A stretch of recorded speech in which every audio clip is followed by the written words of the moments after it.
ছাত্র জনতার আন্দোলনের মাস্টারমাইন্ড হিসেবে বিশ্বমঞ্চে মাহফুজ আলমকে পরিচয় করিয়ে দিয়েছেন অন্তর্বর্তী সরকারের প্রধান উপদেষ্টা ড মোহাম্মদ ইউনূস। এরপর থেকেই বিষয়টি নিয়ে আলোচনা সমালোচনা শুরু হয় বিভিন্ন মাধ্যমে।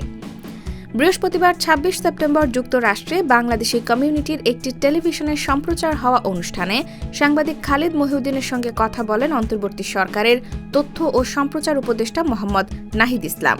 মাস্টার মাইন্ড নিয়ে করা এক প্রশ্নের জবাবে নাহিদ বলেন, বৈষম্য বিরোধী ছাত্র আন্দোলন এটি সাধারণ শিক্ষার্থীদের জায়গা।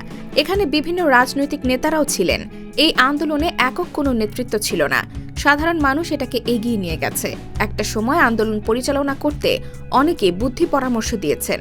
সেক্ষেত্রে যার কথা বলা হয়েছে তিনি বিশেষভাবে আমাদের পরামর্শ দিয়েছেন। তিনি বলেন, তিনি বা আমরা কেউই এই মাস্টারমাইন্ড শব্দের সঙ্গে একমত নই। ড ইউনূস শব্দটাকে হয়তো ভালোবেসে ব্যবহার করেছেন।